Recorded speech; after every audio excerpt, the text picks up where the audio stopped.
Thank you for joining us today on the Gifts of God program, and I'm so happy to be here. I must say, today I went through a little bit of fear of what am I going to say? What am I going to talk about? And that's very unusual. I don't usually have that, and I think I was feeling maybe a little bit guilty that we hadn't made many podcasts this week because we're so involved with the ashram program here in Colorado. And so I was feeling a little bit like, well, usually I take something that I've talked about in the podcast, right? And I expand upon that in the Sunday talk. But this week we didn't make any. So I didn't have that in my consciousness, I didn't have that kind of background of the week. So I kind of had to look at that. And I sat here for about an hour and a half. Sandra's up at the ashram going to the fire ceremony, and I'm here in our place where we're staying. And I was thinking for about an hour and a half, what am I going to say that's meaningful, right? And I just couldn't get it. I couldn't get what the theme was or what was I going to talk to. So for about an hour and a half, I was in this consternation of not knowing what the hell I was going to say. And it was bothering me because usually when I don't know what I'm going to say, I'm not bothered by it at all. I just say, well, the Holy Spirit will kind of come through. But today I was a little bit agitated about it. And so I got to thinking about fear. And these next sections in the text that we're going to be dealing with deal with fear and conflict, basically fear. And so, okay. So then I recalled that prayer that was so powerful a few sections back, where it says, perfect love casts out fear. If fear exists, there is not perfect love, but only perfect love exists if there's fear. It makes up a state that doesn't exist, right? So I know that prayer is kind of blows your mind, and at first you don't really get it. Like how can something that has form, that things that we're afraid of, right? Let's just say we get an ailment in our bodies, like a pain or something, a condition, and then this thing says, well, fear makes up a condition that doesn't exist. Well, and then you have to look at that and say, well, what do you mean it doesn't exist? I'm feeling the pain in my shoulder, or I'm feeling the whatever it is, or I'm feeling the anxiety about something coming up. So how can you say it doesn't exist? So that was kind of the question I had today, like about fear. And then I thought, I need to talk about love that casts out fear. And that, I think, is what's helpful. And that's what we all need to make the contact with. We need to make the contact with the truth of that statement. Perfect love casts out the fear. So what would put us in that state of perfect love? And how can we maintain it, How can we maintain that state of perfect love in ourselves? Perfect love casts out fear. And stay totally out of fear. Like fear doesn't affect us anymore, or we notice the fear, but then immediately we make that shift into the perfect love so that the fear doesn't make up a condition that doesn't exist, right? So I've been thinking about that. What's the nature of fear? What's the nature of love? And how does the love cast out the fear? So that's what I wanted to talk about today. I want to talk about something else too, if I can find it. One of the things Sandra and I are often thinking about is, what do we do next, right? What do we do next? Like, we just had this 5-day wet training in Palm Springs, and we're here at the ashram. And then our November, we're going to be in the Middle East. And then in December, we'll be in Bali. But then what do we do next? So I was very impressed by this friend we know in Glastonbury. And she's also a spiritual teacher. And she does a number of things. But what we noticed over the last couple of years is that her marketing changed, how she puts herself out changed, and what we were receiving from her in emails, etc., and her outreach was very beautiful and very concise. And even though we don't do her work, or we're not involved in her workshops, we have a lot of respect for her as a spiritual teacher, right? So I'm paying attention to her emails, and I'm just noticing they're getting better and better and better. And the other thing she does is she has this clothing line where she sells these colorful cashmere, very elegant women's clothing. And they're just like Sandra's style, long flowing gowns and, long kind of things for tall women, right? And so the marketing on that stuff got even better. So her spiritual retreats, and then these clothing line emails. And I was just really, even though I don't buy them or go to them, I enjoyed looking at those emails. So it turns out that she partnered up with this lady who is an expert at the internet. I don't know, somehow she transformed Rita, is our friend, transformed Rita's work into something very concise, also very relevant to her audience, and spoke kind of to the heart of things.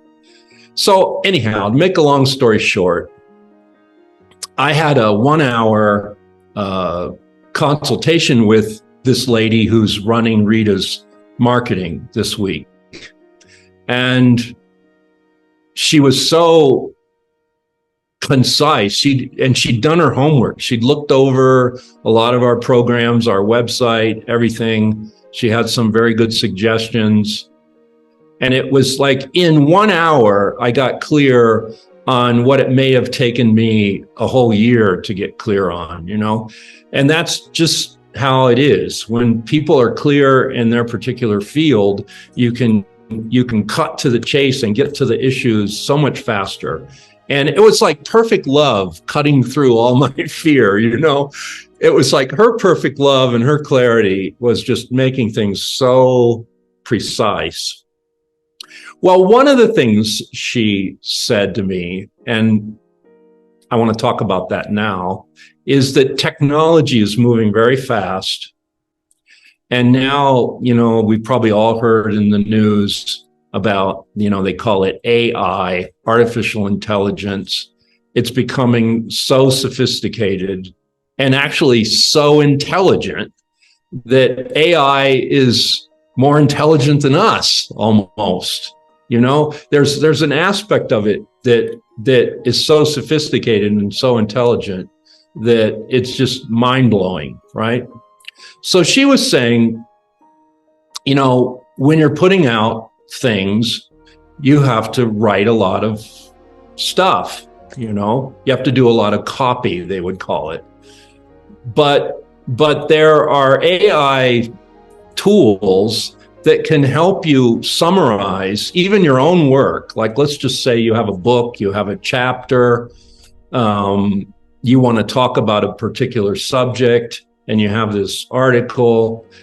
You can feed that into the AI and say, give me give me a 2-paragraph summary and 3 bullet points on what the essence of this article is about, or even a book. Well, and then it'll give it to you, but it will not only give it to you, but it somehow can read the content and know what you're saying, and then actually give you the highlights of that thing, right? So I've been kind of toying around with that this week, and that's what brings me to this screenshot. So there's this thing called ChatGPT, and I took these 2 prayers and I said to ChatGPT, what's the essence of this prayer, right? So here's the prayer that we've all been reading the last couple of weeks. Perfect love casts out fear. If fear exists, then there is not perfect love. But only perfect love exists. If there is fear, it produces a state that does not exist. All right, so take a breath and kind of take that in. Well, then ChatGPT kind of summarized this thing and made it even clearer. It says this prayer or statement is emphasizing the idea that love and fear are incompatible. You can't, and that's true. The Course says you're either in love or you're in fear. And most of the time, we're in some kind of low-level version of fear. We're not in the perfect love. We're in some kind of version of the fear, right? And it's therefore we're not in touch with this perfect love because they're incompatible. They can't coexist in the same thought system. Okay, it suggests that when perfect love is present, there is no room for fear. And if fear is present, it is because perfect love is absent. And it's interesting, it uses the word absent. It doesn't say perfect love doesn't exist. It just says it's absent from your awareness. The core message is the contrast between love and fear and the belief in the power of perfect love to eliminate fear. All right, so there, again, it's making it even clearer. Like when we're feeling the fear, we have to invoke the perfect love. You know, it's like we have to be the ones saying, oh, I'm feeling fear. I'm not using the perfect love if I'm feeling the fear, right? I'm not using the love. I'm not in contact with it. Doesn't mean it's not there. It just means I'm absent. I'm absent from it. The core message is the contrast between love and fear. And then it says, if perfect love is present, there's no room for fear. If fear is present, it's because perfect love is absent from our consciousness. But then it says, only perfect love truly exists. So that's the point that we have to get when we're feeling fear, which is not always that easy. You know, when you're feeling the fear, you're like kind of gripped by it. You know, I sat here for an hour and a half kvetching about what I was going to say today. And normally I never do that. I just like turn it on and start talking. But somehow today I was really, I was in a state, you know, so I was in fear. And then at the very last minute, I don't know, 5 minutes before I came on, I said, well, you've got to talk about love casting out fear, because that's exactly what you need today. And so, okay, so then here it was. And then I quickly kind of went on the ChatGPT and I plugged in the prayer, and then I said, okay, what is the essence of this? And I think this essence is pretty good. It can be seen as a spiritual or philosophical reflection on the nature of love and fear.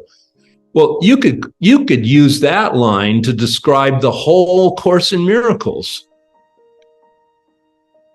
a philosophical reflection on the nature of love and fear. Because, I was reading other sections in the text this week, and it always makes that contrast between the ego, which is fear, and the Holy Spirit, which is love. Always. Or the ego, which is the self you made up, and your Christ self, which is the self God created. It's always contrasting those and bringing you to a place where you have to go one way or the other. Tara Singh called that the branching in the road. And there's even a section in the text called the branching in the road. You should look it up and read it. Well, what's that mean? Well, you come to a place where there's two roads and they're clear. They're very clear. You either have to go one way or you have to go the other way. Or you just stand there not making a decision which way to go, which was what most of us do. We see we're in this place, right? And there are these options, but we play evasive action, or we stall, or whatever, and we don't really make the decision. But I think these prayers are put in front of us to actually make the decision, right?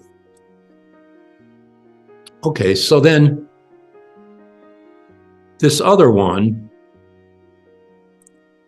was also good. I'm here only to be truly helpful. I am here to represent him who sent me. I do not have to worry about what to say or what to do, because he who sent me will direct me.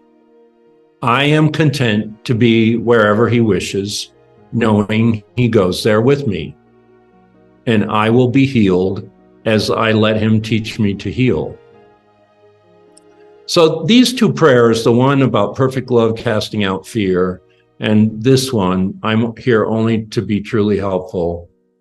And there's one more that I don't have up here, but it's the one that said, it was in chapter 1. It says, Spirit is in a state of grace forever. Your reality is only Spirit. Therefore, you are in a state of grace forever. Those three prayers in the first two chapters, I think it would be very important for us to kind of memorize them. They're like prayers, the Lord's Prayer. We memorized the Lord's Prayer. They're so powerful to meditate on. I think they really need to be in our consciousness. So then here's what ChatGPT said about that prayer. The prayer you've shared appears to emphasize a sense of selflessness and surrender to a higher power. It expresses the willingness to be a vessel of divine guidance, allowing one's actions and words to be directed by a higher purpose, and trusting in the process of healing through this connection. It reflects a deep commitment to serving and being a channel for God or a spiritual force. Now, when I read these things, right, that the AI had made up, I was so impressed by how can it do that? It summarizes and probably describes the thing in better words that I could do. If I were to say, well, what's the essence of this prayer? I could probably give you a few lines. But this was so on point and so, right in there. I had to kind of stop and say, wow, and this is what this lady was telling me, this marketing, more than a marketing person. She's a partner of our friend who's the teacher, right? And they do their work together, but she does the part that's the internet and the website and the outreach and all that. But she's so coming from her heart and so loving and so precise. I was just so impressed. And And just in, learning that one thing about this AI program, ChatGPT, that it could clarify and focus our work and what we're saying, what we're saying in the emails, what we're saying in things. Sure, you still have to go back and tweak it and see, oh, is that really saying what I mean? So you still have to, give an overview of it, but it's such a time saver and such a tool to be able to do that. So it took, I was feeling like this, well, what are you going to do next? Fear of the future. Okay, you're going to go to Middle East, then Bali, then what? 2024 kind of looming, all right. Well, I don't know, by talking to this lady, it kind of dissolved some of my fears about the future. And if you just said that one lesson, I place the future in the hands of God. If you really did that, you wouldn't have fear either, Fear is either in the past or in the future. And that's what it was saying when we talked about the holy instant. The holy instant is totally in the present, totally here now, without regrets of the past, without anxiety about the future. So this holy instant is where we need to be. And that's the Holy Spirit's use of time. And it says, well, use time to teach you how to be in the holy instant. And then the holy instant is kind of Tarsing would call it a moment outside of time. It's not even in the flow of past, present, future. It's just this moment, pure, without fear, in perfect love. It doesn't have calculations. It doesn't have, I got to do this, or I don't know how to do that, or what am I going to say, blah, blah, blah. It observes all that happening in your mind, but it doesn't give it any power. So that's what the perfect love is doing. It's kind of dissolving the fear, the questions, the uncertainties, the uncertainties. Because a lot of what we face in life, we have to face in the major matrix of the unknown, It's like, well, and that's also where creativity is something new, right? Something that comes from that unknown place and emerges, the clarity kind of emerges. You didn't know it before, but it sort of emerges out into this present moment. Well, where did that come from? It came from this kind of place that your conscious mind couldn't grasp, right? In the moment. And that's where the fear is too. Like when we're clearly in that space where we can't go this way or we can't go that way using what we knew before, it brings up fear because we're facing the unknown. We're facing what do we do next, And I think that we all have that feeling. What do we do next? What's the next step? I don't know. And that's where we need the guidance the most. And that's where we need that prayer. I am here to represent him who sent me. I'm here to be truly helpful. I'm here to represent him who sent me. That prayer is so precise. Yeah, I'm here to be truly helpful. I'm here to represent him who sent me. I do not have to worry about what to say or what to do because he who sent me will direct me. Now, that's a pretty big line of surrender right there. I'm content to be wherever he wishes, knowing he goes there with me. Well, you're content to be wherever, and you may not even know where that's going to be in the future. I'm content to be wherever he wishes, knowing he goes there with me. I will be healed as I let him teach me to heal. Okay, well, there it is. There's how to face the unknown, right? If you're ever having fear about the unknown, just say that prayer. That's perfect love. That prayer is perfect love, casting out your fear about what are you going to say? What are you going to do? Sit here for an hour kvetching, oh my goodness, I must be off today. I didn't do the podcast, like all of that stuff. We all go through that, right? So I had this experience. Okay, well, just sit down and collect yourself.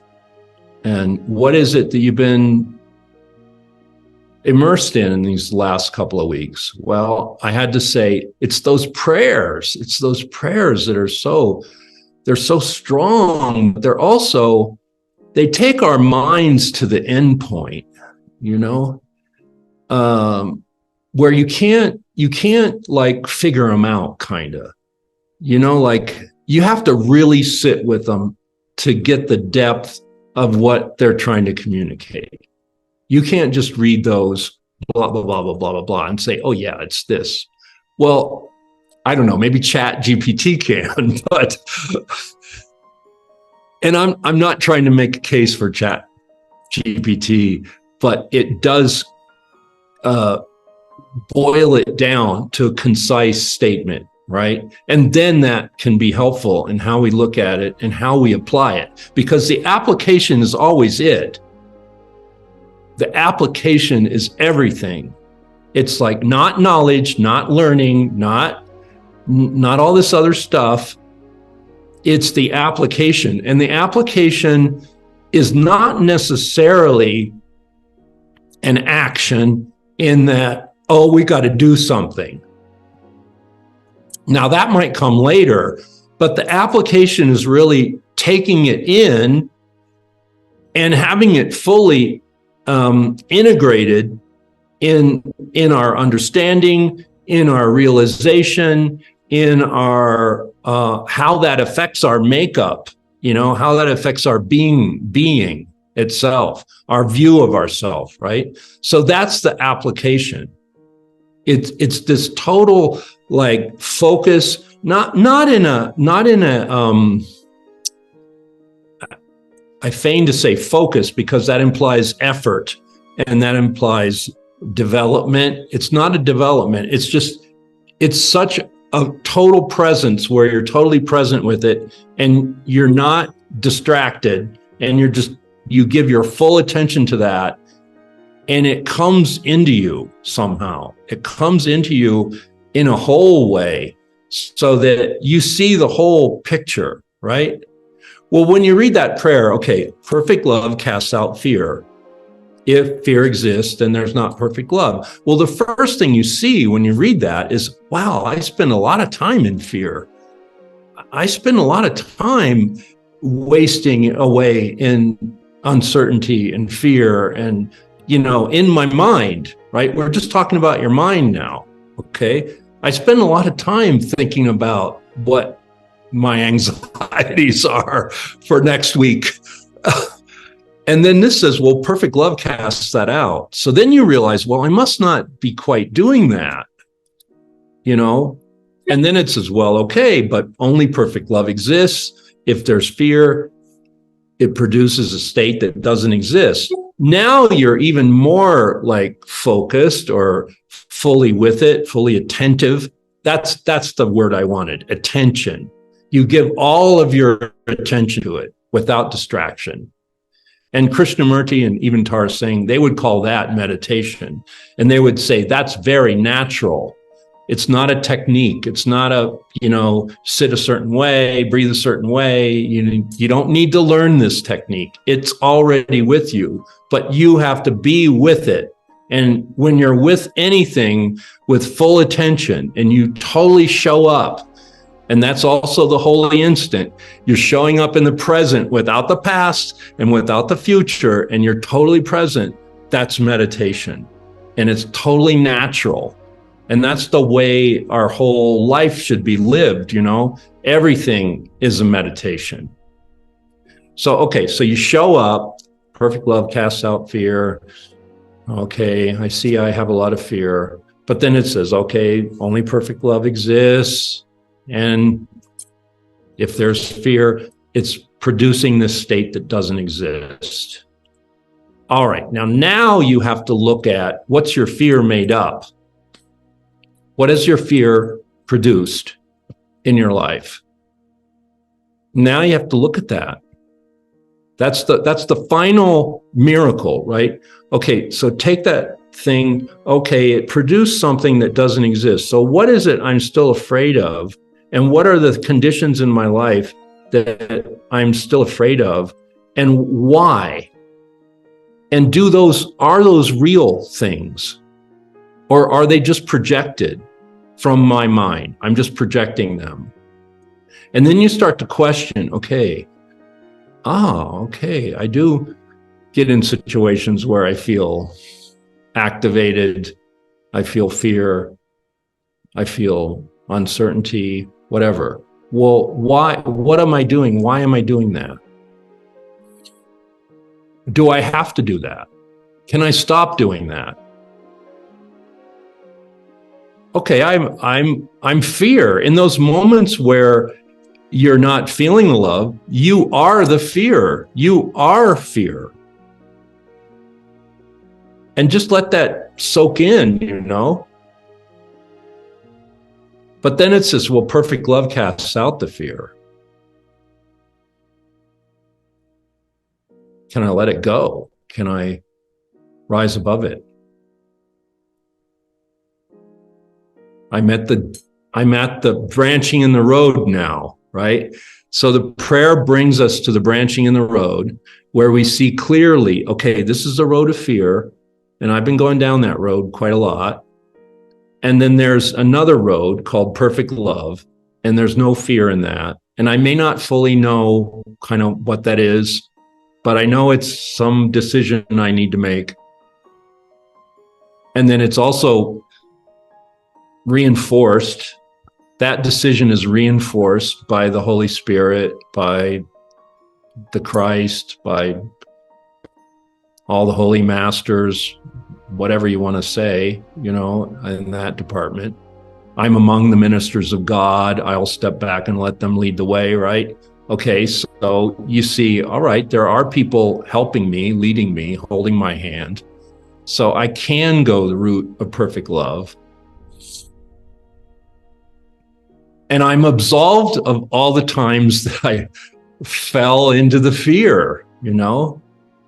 Everybody does. It's like, you'd have to be Babaji or Jesus already to not have any of those experiences of fear, right?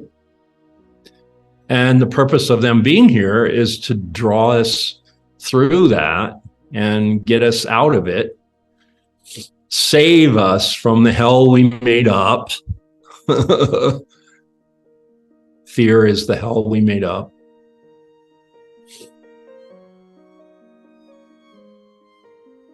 I know Tara Singh once said he didn't think that you could be fully liberated without having some spiritual master in your life. And the older I get, the more I see that that's true. Like, because if I were just left by my own facility, I would get deceived by my own fear too much and probably not get out of it, you know. But the Holy Master can give you the roadmap to take to step out of your own hell you made up. And then I see, well, yeah, along the way, the lessons I received from them, I absolutely needed them. And without them, I don't know what my life would look like. So I think that it's important. to have a master in your life. And I know it seems like the Course in Miracles is kind of etheric Jesus, but it's his words, but it is still like we've more or less said, okay, this Christ is one of our masters, and we want to go that way. And his words, which are manifest, they're very specific, right? His words are his truth, and his truth is leading us onward. And how grateful we have to be for that it came to us. And so I feel that. Then I feel all the years I spent with Tara Singh were a blessing. And then I feel like having met Sandra Ray in 1985 was such a blessing. So, and then my whole life has kind of flowered from that meeting. So the help is there. The perfect love is there. The perfect love is constantly trying to get us out of the fear. But it's our resistance, it's our unwillingness, Tara Singh would call it. I don't know why we have so much unwillingness, but we do. And then somehow we make decisions for hell more than heaven, because at least there are decisions, like we're autonomous in our decision for hell. And then somehow if we follow the Holy Spirit, we feel we're not autonomous. But we've got to get over that, We've got to get over that feeling that if we're being led, somehow we're some kind of a blind follower, blah, blah, blah. It's not that way. It's like, I think I read in one of the sections, you have both thought systems in you already, right? Like you've got the ego's thought system. We can observe that. We can put our finger on it. Yep. I felt that fear. I felt that anger. I felt that guilt. That's in me somewhere. We can put our finger on that. But also, the Holy Spirit's thought system is in us too. That mind of God is in us. And that's just as real, just as part of who we are as this other little monkey on our shoulder saying, nah, you can't, you're not, you're bad, you're whatever. That little monkey, the ego, is in there, and we all know that. But this other light leading us out is there too. And it's so much brighter than this little monkey if we really looked at it and we really just kept following, kept taking that branch in the road in that direction. We would be out of the fear. Perfect love would cast out the fear. And then we would have examples in our life to show it. It's saying, well, the Holy Spirit is not something you can taste, smell, see, blah, blah, blah. But the results of following that are demonstrable. So you have witnesses, and then it said, if everybody around you is happy, then you can pretty much just, say that you're being led by the Holy Spirit. If people experience joy around you, right?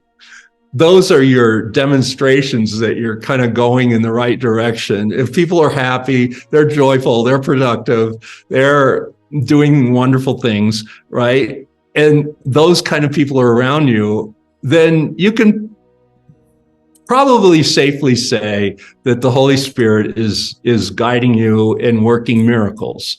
And then it's saying, well, your problem is you don't even recognize the miracles that are already there, So like all these other people could be in a state of joy because you're open and you're channeling that. But why aren't you in this state of joy, right? So it's saying you could have all this happening around you with all that joy, but you could also not be in the joy yourself. But that's the step we have to make now. We have to be in the joy, right? And it was talking about the atonement in this one of these last sections, and it was saying, well, of course it's the solution. Of course, the atonement, when you see your altar has been defiled, right? You've experienced some kind of pain, suffering, fear, whatever, anger, and your altar has been defiled. And then the Holy Spirit looks immediately to the atonement. It looks on the defilement of the altar, but then immediately it goes to the atonement. And so that's the answer, that's the solution. That's the perfect love. And you know that it is there, but have you accepted it? It's not enough just knowing that the atonement is there and it's a possibility for you to be free, right? It's not enough just to know about it, but have you accepted it? And that's where the glitch is. That's where the unwillingness is. Right at that juncture where you have to say, okay, I do accept the atonement for myself. I am absolved of my past. I will not worry about the future. I place the future in the hands of God. I am committed to the holy instant. Finding that, feeling that, living that, being in that. And then your whole life is just a procession of holy instants, right? If you're in the holy instant now, and then that prepares for the next instant, then the next instant is in the holy instant, and then that one, and after that, and you stay in the holy instant, which has no fear, has no guilt, anger, then you could say, I'm in the state that has no cares, no worries, no anxieties. I'm totally in the present. And the present takes care of itself. There is no fear. I'm surrounded by perfect love, which would result in joy, right? I would be happy in a state of perfect love. And then if you start seeing the people around you, rising up into that happiness, then you can pretty much say you're on track. And you're with the perfect love, and it's casting out the fear. And it's casting out the fear in you too. All your memories of having screwed up don't mean a thing. That's a big one. Because how many times we've screwed up and we beat ourselves up. Like the future beating ourselves up about the mistake is worse than the mistake itself. Right? Like we make a mistake. All right, well then for 2 weeks, we beat ourselves up about it. And that's not even part of the mistake. So accepting the atonement means you're not going to do that anymore. You make a mistake, you correct it in the moment, and get back to joy. So I think I had something happen today in this encounter with fear. And I just let the prayer work, I just said, okay, it's got to do with love, casting out the fear. And love will always do that if we give it the chance to do it. And then just show up like you always do, and it'll be perfect. So where's the cause for fear? It's not there. Yeah.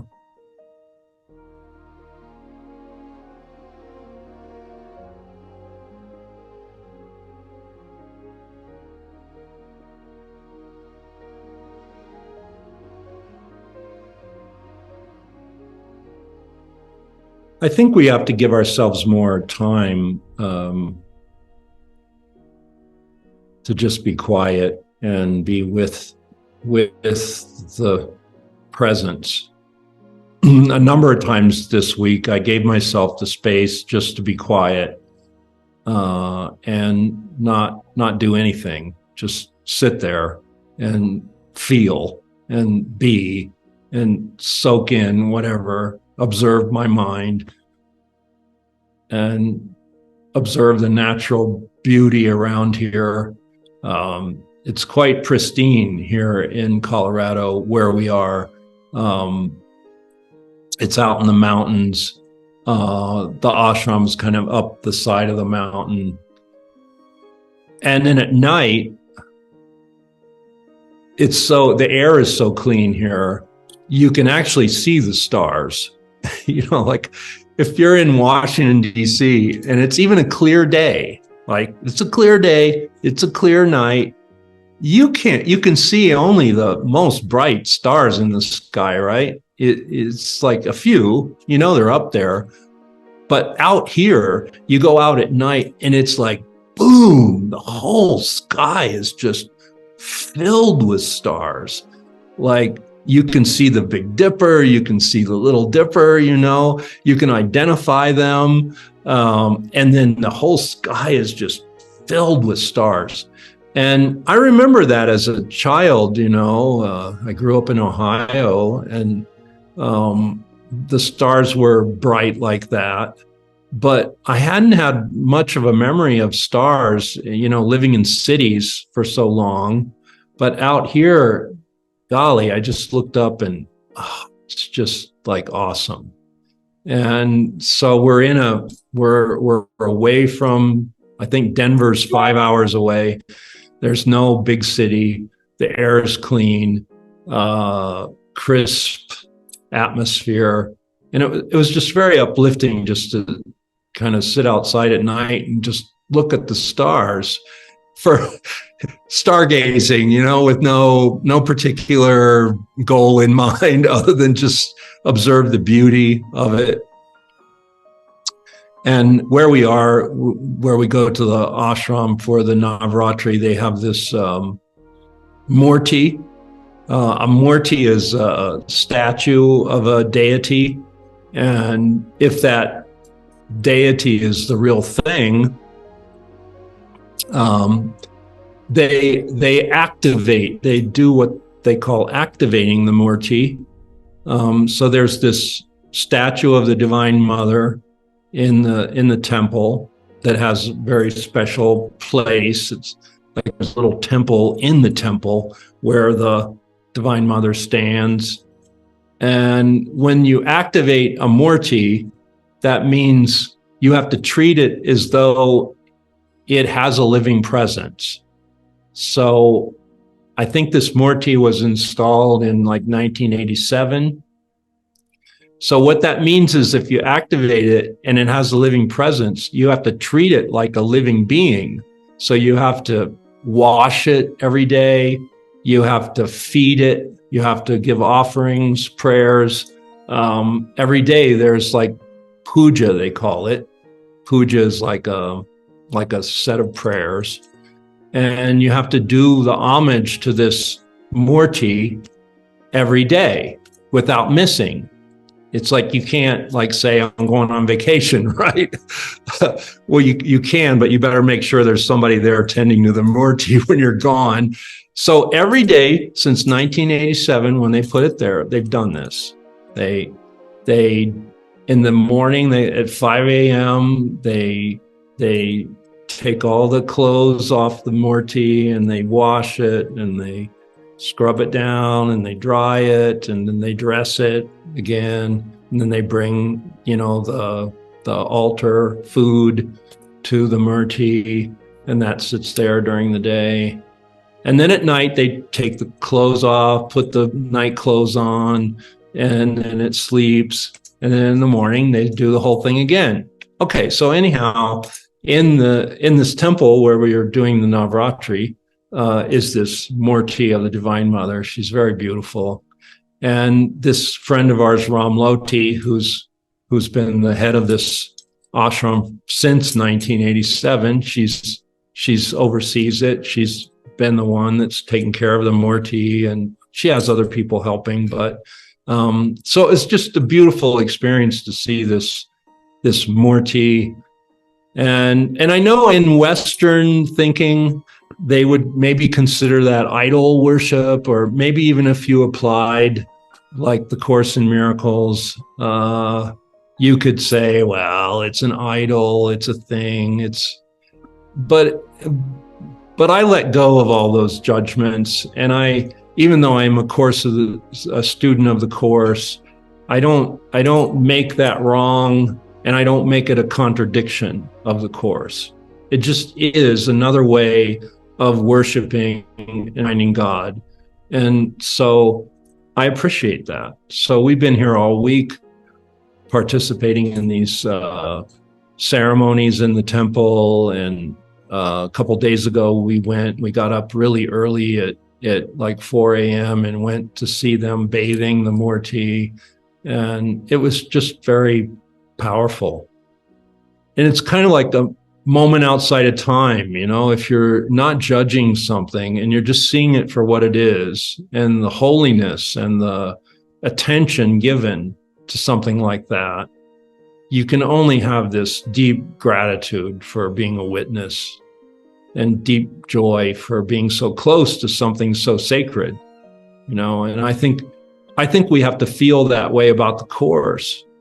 We have to feel so blessed to be so close to something that sacred, and that those words coming out of that thing are out of the mouth of the Christ, like the Course in Miracles is our Murti, and it's speaking to us. And if we had the reverence for what that is, it's words, it's thoughts, it's mind. It's a mind training. And we don't even need a temple or a church or a physical altar. The physical altar is within us. It's our holy relationship with each other, right? So that's the altar. And the altar is constantly our process of atoning for all the fear and the stuff we put on the altar, right? And cleaning it off of there and getting it back to the pristine emptiness that it is, the pristine vertical connection that it is. So I feel the Course in Miracles is the Murti. It's the form in which we receive the divine. And it's the form in which perfect love casts out our fear. And you can go to it any time. It's like a living spring. And it will cast out your fear if you allow it to do that. So I know I said, well, I was going to stop and let you guys talk, but I didn't. It's funny. But, I remember Tara Singh, he could talk for 2.5 hours without stopping. And then he'd sometimes open it up to questions at the end, and there'd be question answer. But then he'd say, well, you people, you just ramble on and your question isn't even really a question, and nobody has a real question. And it was true, sometimes people would come up with a good question, but for most times it would be the stuff that they're caught up in, and it had no clarity. Not to imply you guys are that, but I do invite your questions. I know Brenda and I have had a little exchange this week. I hope that's been helpful. So please, if you have something come up, please write to us. You can use since you're all in the group WhatsApp, that means you can WhatsApp us individually, privately, right? And please use that if you have to. You don't have to have it in the whole group, right? You can just WhatsApp us privately and we'll respond that way. That's a good way for us to keep connected during the week. And So, okay, we got a couple more days here, and then we're going back to Washington on Tuesday, and then we prepare for our next tour in the Middle East. It has some gaps that we have to tend to. Yeah, so, yeah. But there's nothing that perfect love can't handle, right? So just remember that when you're sitting there kvetching, noticing you're in a state of fear, just say, well, I'm not going to go there. Perfect love is going to cast this out and take me forward, and I can move forward, in joy, and people around me will have more joy. And you're a blessing on the planet. You're a blessing on the planet to do this work. And I'm so grateful that you're with it. So that's it for today. Thank you. Boli Baba Ki Jai, we would say here. And let's all receive the blessings of the Divine Mother. Yeah. All righty. God bless. Bye, Michael. Bye, Donna.